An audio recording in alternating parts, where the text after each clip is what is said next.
आप एक दिन में नहीं मरते, आप धीरे धीरे मरते हैं। उड़ान के बाहर निकलने से पहले कुछ ऐसी तांत्रिक प्रक्रियाएं हैं जिनसे शरीर फिर से जीवित हो सकता है।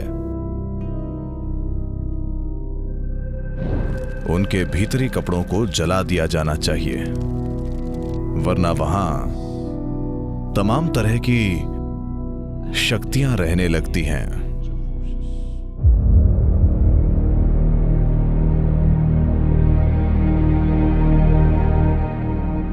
नमस्कार सदगुरु। मेरे पिता की मृत्यु के बाद भी मेरे पास उनके कई कपड़े हैं, पर मुझे पता है कि कुछ परंपराओं के हिसाब से मृत्यु के कपड़े नहीं रखने चाहिए। तो मुझे क्या करना चाहिए? जब आपका जन्म हुआ था, आपका जन्मदिन क्या है? 1 अगस्त। 1 अगस्त?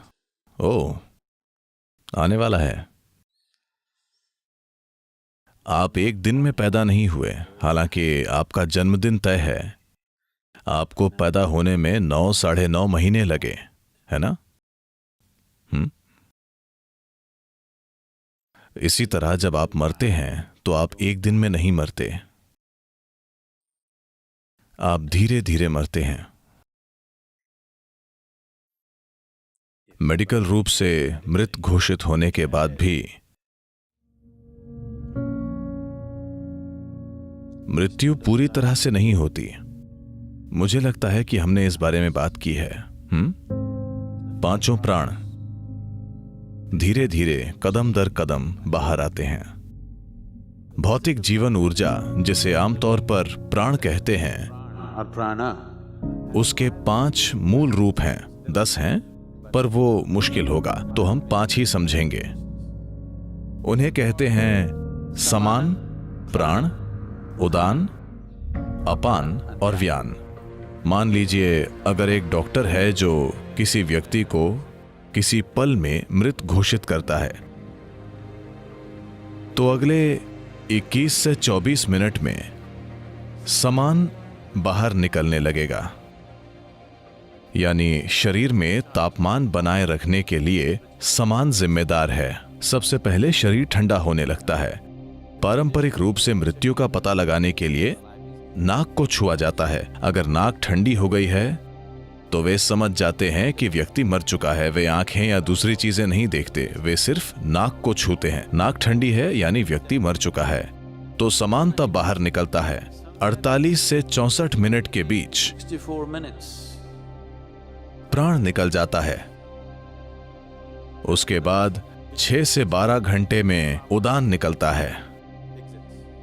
उड़ान के निकलने से पहले कुछ तांत्रिक प्रक्रियाओं से शरीर फिर से जीवित हो सकता है, पर उड़ान निकलने के बाद एक बहुत सूक्ष्म मौका होता है, पर वो प्रैक्टिकल नहीं है। सिवाय उसके उड़ान के जाने के बाद शरीर फिर जीवित नहीं हो सकता। अगला है अपान, जो 8 से 18 घंटे के बीच बाहर निकल जाता है। व्यान, जिसकी प्रकृति सुरक्षित रखने की होती है, वो उसके बाद बाहर निकलता है। सामान्य मृत्यु हो तो ये 11 से 14 दिनों तक बाहर आता रहता है। एक दिन शंकरन पिल्लई अलमारी में कुछ ढूंढ रहे थे। कुछ देर बाद पत्नी ने आकर पूछा, क्या कर रहे हो? उन्होंने कहा, नहीं कुछ नहीं, मैं कुछ नहीं कर रहा हूं। पत्नी ने कहा, क्या कह रहे हो कुछ नहीं? मैं पिछले आधे घंटे से देख रही हूं, तुम हमारी शादी का प्रमाण पत्र पढ़ रहे थे, क्या बात है? शंकरन पिल्लई बोले, मैं एक्सपायरी डेट ढूंढ रहा हूं।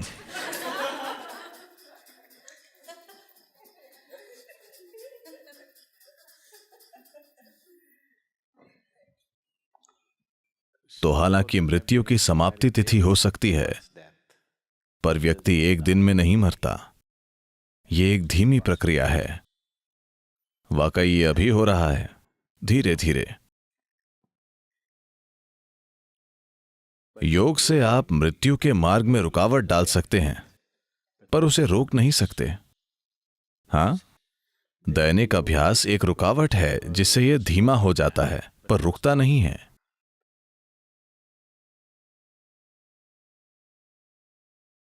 तो आज आपके पुराने कपड़ों से हम आपका डीएनए ले सकते हैं। आपके जाने के बाद 100 साल बाद हम आपका क्लोन बना सकते हैं। हाँ हाँ या ना, आपको पता है? तो कम से कम आपकी भौतिकता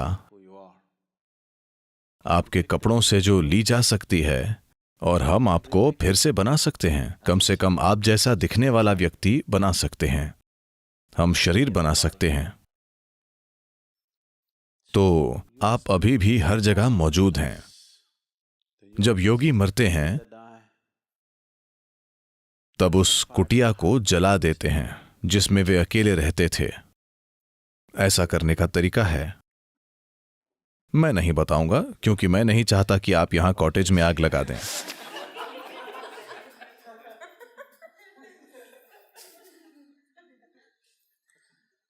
तो वे हमेशा उस झोपड़ी को जला देते हैं जिसमें वे रह रहे हैं, क्योंकि वे नहीं चाहते कि डीएनए का एक भी अणु वहां जीवित रहे।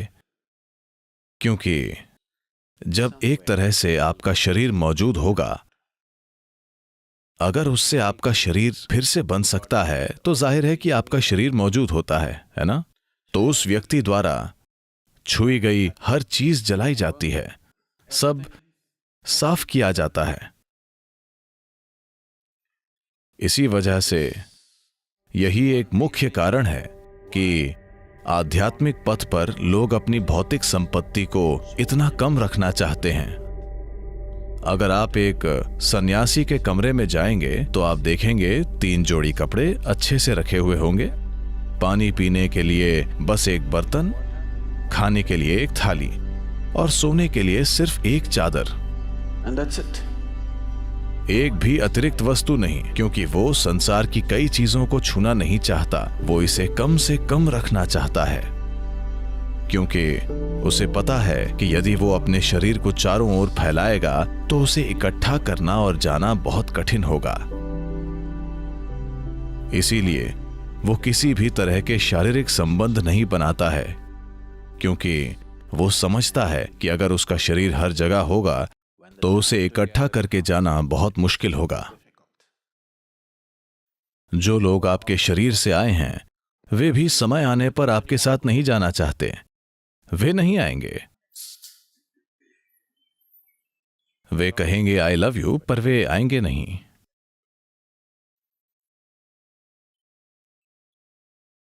तो मृत्यु होने पर वो व्यक्ति जैसा था उस हिसाब से ये चीजें संभाली जानी चाहिए। आज की दुनिया में जब लोगों ने 3 जन्मों के लिए पर्याप्त कपड़े, 10 जन्मों के लिए पर्याप्त जूते इकट्ठा कर लिए हैं, तो वो सब जला देना सरासर बर्बादी होगी। और वैसे भी उनके जीने का तरीका और शरीर छोड़ने का तरीका ऐसा होता है कि वे हमेशा इस धरती पर फिर से आते हैं।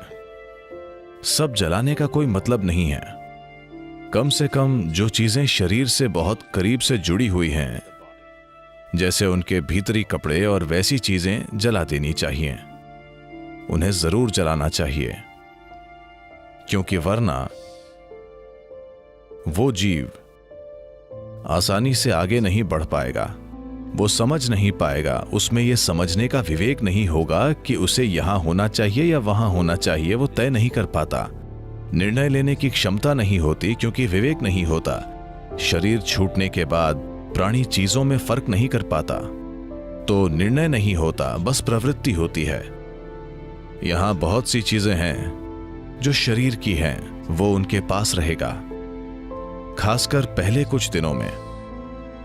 तो अगर घर में बहुत सारे इस्तेमाल किए गए कपड़े हैं, जो कि पश्चिमी दुनिया में एक समस्या है, क्योंकि कपड़े इस तरह के हैं और समाज के तौर तरीके ऐसे हैं कि हो सकता है कोई 6 महीने वही जैकेट बिना धोए पहनता रहे।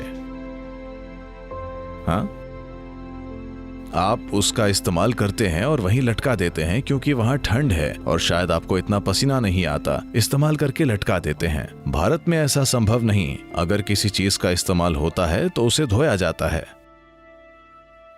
कपड़ों की प्रकृति, वातावरण और सामाजिक तौर तरीके ऐसे हैं, पर यह बदल रहा है क्योंकि ज्यादातर लोग चीन में बने कपड़े पहन रहे हैं, न कि भारत में बने कपड़े। तो वे ऐसे कपड़ों का उपयोग कर रहे हैं, स्वाभाविक रूप से उनका इस्तेमाल करके उन्हें लटका देते हैं, न कि धोते हैं। इन बातों का ध्यान रखकर हर पहलू को संभाला गया था, पर हम इसे बड़े पैमाने पर खो रहे हैं। इन कपड़ों का बार बार इस्तेमाल करके लटका दिया जाता है। तो आप प्रयोग कर सकते हैं। वैसे आज कुत्ते मौजूद हैं। अगर आप एक पुलिस का कुत्ता लाएं और यहां 1000 जैकेट हों और आप उसे कहें कि जिम की जैकेट बताओ, तो वो बता देगा। हाँ, गॉड नहीं, बस डॉग।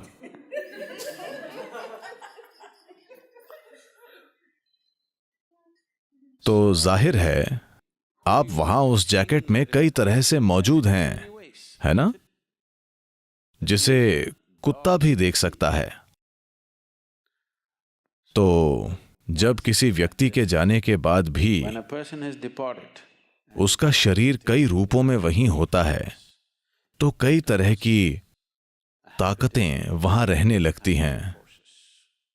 न केवल उस व्यक्ति की ऊर्जाएं वहां होती हैं, बल्कि दूसरी कई प्रकार की शक्तियां भी। आपका जैकेट एक तरह से खाली शरीर है और शरीर को खाली छोड़ना ठीक नहीं है। तो या तो इसे तुरंत धो दीजिए। भारत में सभी महंगे कपड़ों को धो दिया जाता है। पहले 10 या 11 दिनों में सभी कपड़ों को धोकर अलग अलग जगह बांट दिया जाता है, न कि एक ही जगह। सारे कपड़े एक ही परिवार को नहीं दिए जाते। आप ये पक्का करते हैं कि जैकेट यहां जाए, पैंट वहां जाए, वो वहां और ये वहां जाए, ताकि सब कुछ इतना फैल जाए कि कोई भी महत्वपूर्ण उपस्थिति न हो। या फिर शरीर के साथ जो भी कपड़ा गहरा जुड़ा था उसे जला दें। इनमें से एक काम जरूर करना चाहिए। या तो आपको उन्हें 50 राज्यों में देना चाहिए ताकि बूढ़ा व्यक्ति भ्रमित न रहे कि कहां जाना है, या आपको उन्हें जला देना चाहिए।